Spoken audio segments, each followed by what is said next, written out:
Hi, my name is Kelly and I'm one of the educators with Bywater Solutions, and I have this short tutorial for staff on how to use and create public lists.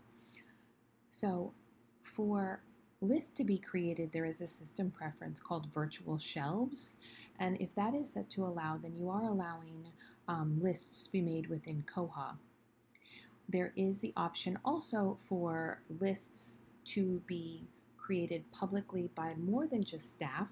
So let me just pop over there and just show you. A lot of libraries don't choose to have this system preference on, but it's something to let you know exists. So this is that virtual shelves to allow me to create lists.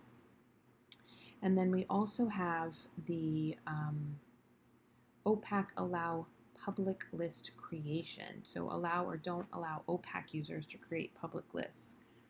So if this is set to do not allow, nobody can create a public list on the OPAC, but staff can create public lists on the staff client. So that's what we're going to do today. So a lot of advantages of creating public lists to highlight collections or to show new items that you have in your collection. So let's pop back over to the main site using that Koha logo. And at the top bar, this static bar that stays here all the time, under the more, there's that option for lists. Now, if I had any private lists, my login, my own login under Elizabeth, I would see it here.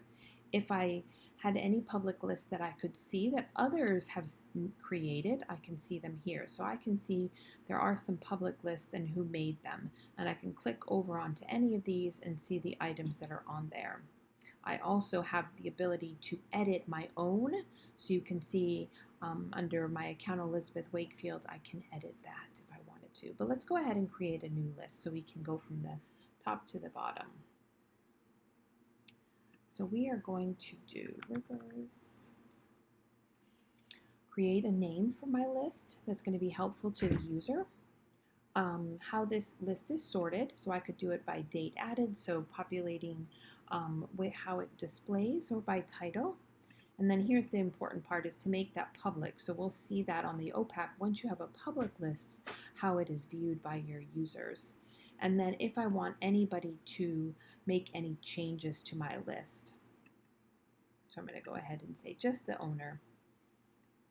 Once I have saved that, it's going to bring me to a page that will allow me right away to just bulk add barcodes or biblio numbers. So your collection doesn't need to have barcodes to be put into a list, and this is a new feature a couple of versions ago.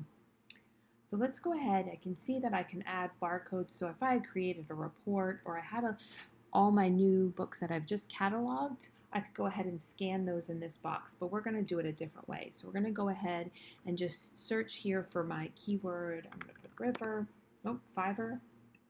I'm going to put river.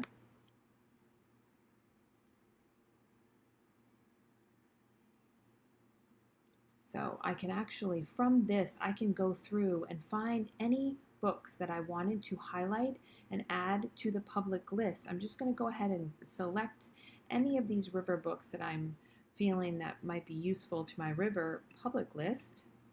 Once I've added some, I could go ahead and, right from this add to lists, I can go ahead and add that to my public list. So you can see that moves with me. And so this top bar is always going to be there as far as I go down.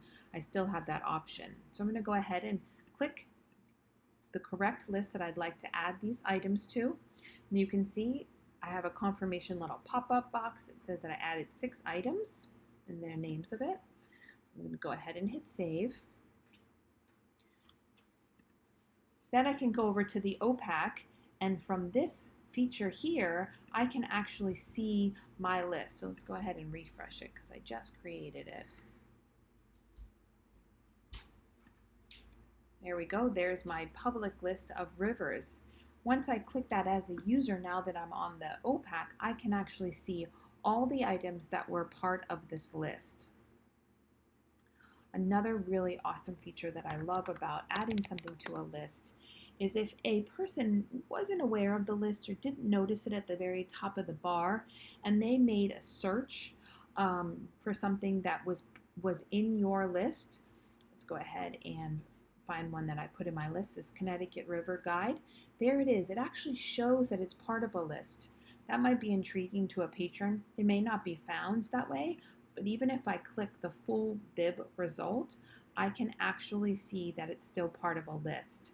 So I can go here. I always think of when you're searching for things, you're usually doing a keyword search. Your patrons are usually doing a keyword search.